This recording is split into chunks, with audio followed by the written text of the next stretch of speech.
Good morning. It is Sunday.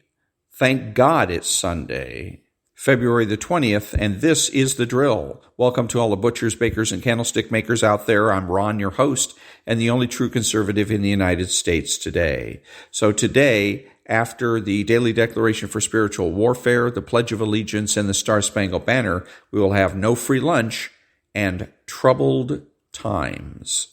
All that and more when I get back.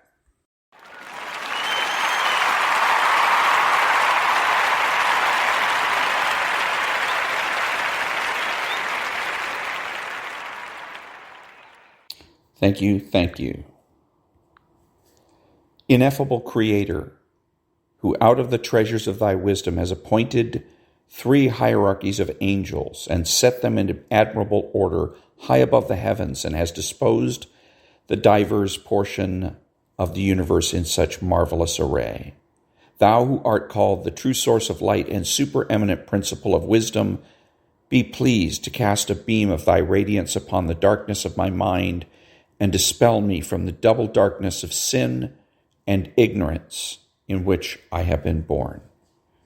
Thou who makest eloquent the tongues of little children, fashion my words and pour upon my lips the grace of thy benediction. Grant me penetration to understand, capacity to retain, method and facility in study, subtlety in interpretation, and abundant grace of expression. Order the beginning, direct the progress, and perfect the achievement of my work. Thou who art true God and man, and livest and reignest forever and ever. Amen.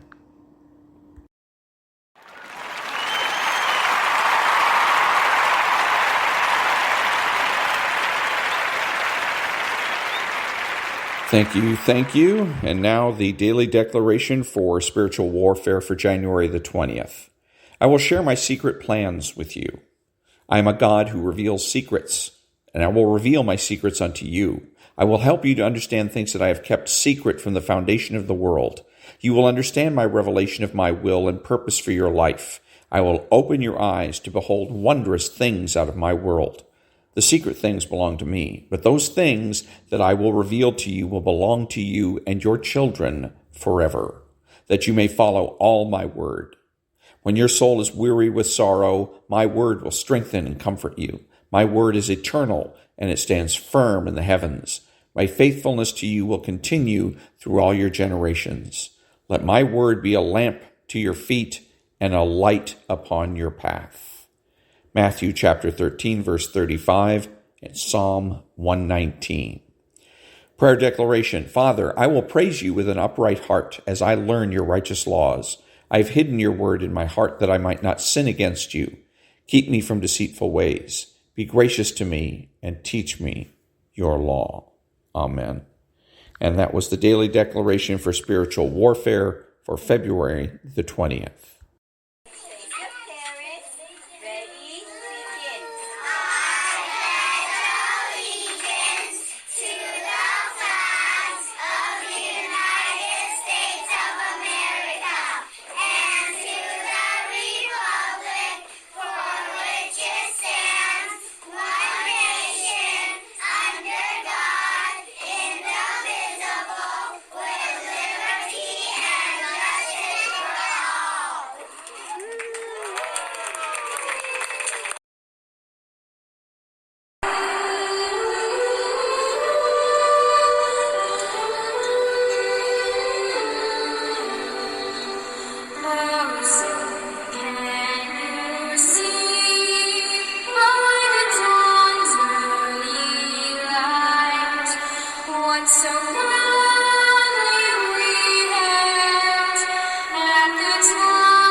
Thank you, thank you. Who is the true conservative? He is the person that has the courage of his convictions and is confident in what he knows. He is the person that understands that cultural conservatism is more important than political conservatism. He is not selfish, but minds his own business. He acts like an adult. He is patriotic and uses common sense. He expresses what he knows and does so with certainty. He makes judgments, refuses to speculate, speaks clearly and definitively, and is not afraid to say no. He's open-minded, asking why rather than why not. He is consistent, credible, and influential, not ashamed of his existence, unafraid to learn or correct his mistakes. He is a normal American, and he's better than the socialist. He's a better friend, father, brother, family member, and a better person, period.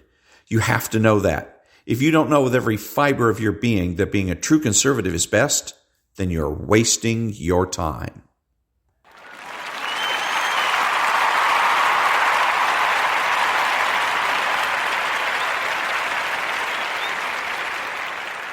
Thank you, thank you. And now there's no free lunch. The farmer and manufacturer can no more live without profit than the laborer without wages. David Ricardo. It is a good thing that we do not look at the worker who demands to be paid for his work and decry him or her as greedy. But when we decry the business owner for pursuing profits, are we not doing exactly the same thing? Profits are to the entrepreneur what wages are to the worker. Now, there are some who would say, allow the entrepreneur to profit, just not too much. Besides the obvious parasitism of this thought process, it is also invites tyranny, subjectivity, disincentives, and distortions. Incomes are a noble thing, whether they be received by a worker or an owner, and called profits. And that was, there's no free lunch.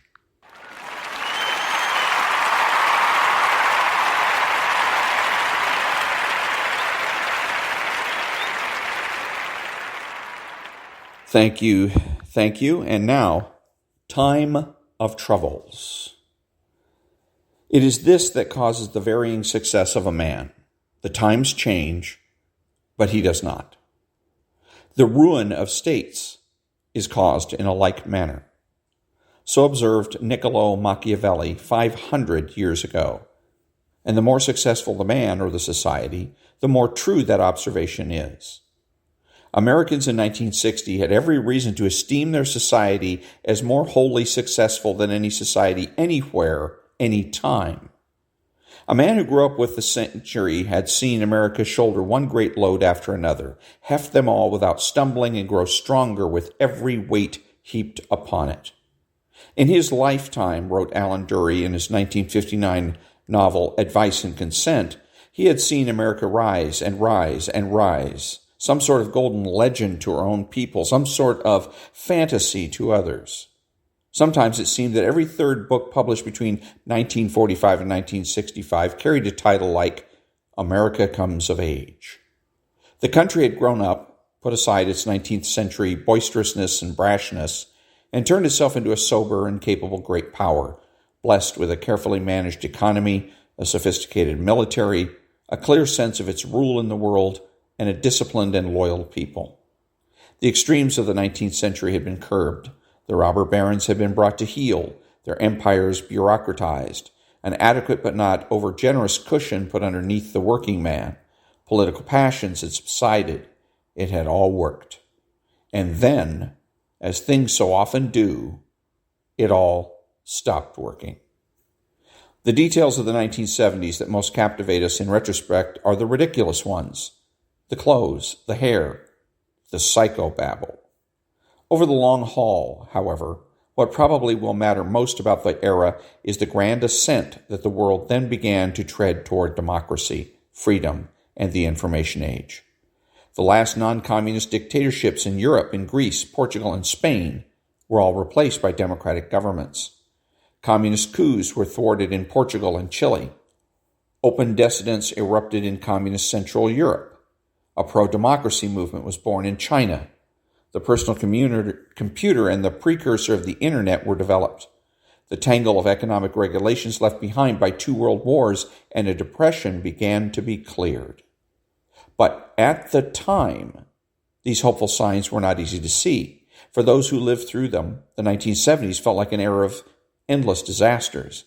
If anything, these disasters touched the United States rather more lightly than the other advanced countries. More lightly than Britain, which was spiraling toward ever greater impoverishment, class conflict, provincialism, and backwardness. Or than Italy, collapsing into civil war between a weak state and the ruthless Red Brigades. Or than Germany, plunging into an abyss of random terrorist violence. Or than Canada, teetering toward the secession of the French-speaking province of Quebec and the division of Confederation. Perspectives always shift with time, but in the case of the 1970s, the perspective of the past and the perspective of the present diverge unusually acutely. In 1980, Felix Roytan, a Manhattan financier and economic advisor to Democratic presidents, contrasted in gasping alarm the $90 billion a year the United States then spent on imported oil and the $1 trillion total valuation of the stocks listed on the New York Exchange. At this rate, he warned, the United States would ship abroad in a decade or two the accumulated wealth the Americans had built over 300 years, in exchange for a few more years of carefree driving. Pretty scary, but at the very moment that Redahan wrote those words, Paul Volcker was curbing the great inflation and Bill Gates was inventing the first operating systems. Breakthroughs that would help push the total valuation of the stocks on the New York Exchange to nearly $13 trillion by mid-1999. In 1976, 3 years before Redahan wrote his gloomy words, Americans won every single Nobel Prize awarded in medicine, chemistry, physics, literature, and economics. The first time in the history of the awards that one country swept them all. Yet Redahan and his contemporaries were not wrong to complain of danger and weakness where a later generation would perceive the first sprouts of future triumphs. The achievements of the 80s and 90s were not easily scooped up. America won the Cold War, pioneered the computer revolution, squelched inflation, and suppressed crime, yes, but only because it first underwent a decade and a half of disappointment and humiliation. The 1970s were daunting and frightening because habits and institutions that had succeeded brilliantly for half a century suddenly sputtered. At first, Americans refused to accept that their old ways had failed. They redoubled their obsolete efforts and then redoubled them again, unable to comprehend or unwilling to accept that the harder they pushed, the worse things got. But within a remarkable short span of time, they did comprehend, and they took the tough decision to junk the out-of-date and stumble forward without any guarantees of success toward the new. Back in a minute.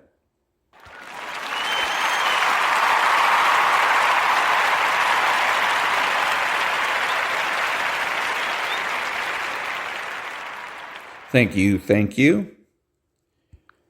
The 1970s were America's low tide. Not since the Depression had the country been so wrecked with woe. Never, not even during the Depression, had American pride and self-confidence plunged deeper. But the decade was also, paradoxically, in some ways, America's finest hour. America was afflicted in the 1970s by a systemic crisis analogous to the one that struck imperial Rome in the middle of the 3rd century A.D. At the beginning, the problems to be solved seemed and were familiar. No one could be blamed for not predicting their consequences or for not understanding as one whole the layers of difficulty that were subsequently to unfold. But unlike the Romans, Americans staggered only briefly before the crisis. They took the blow. For a short time, they behaved foolishly, and on 1 or 2 occasions even disgracefully. Then they recouped, they rethought, they reinvented. They rediscovered in their own past the governing principles of their future. Out of the failure and trauma of the 1970s, they emerged stronger, richer, and, if it is not overdramatic to say so, greater than ever. And that was the chapter Troubled Times from the book How We Got Here, the 70s.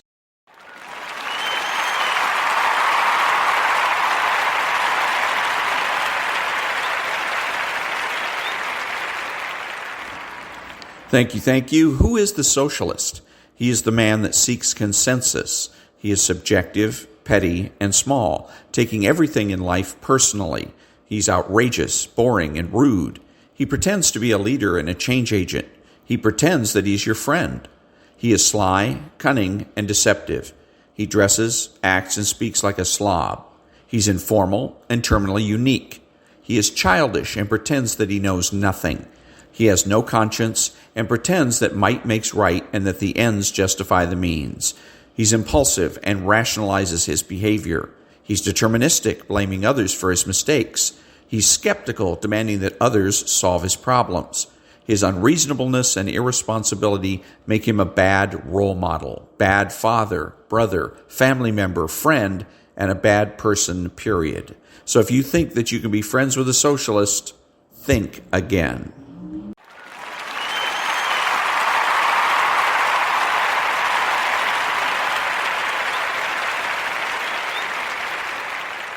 Thank you, thank you. This is Ron, your host, the only true conservative in the United States today, bidding adios to the butchers, bakers, and candlestick makers out there, reminding you to be honest, to be smart, to be beautiful, and to remember that the left has no authority, no power, and they can't win.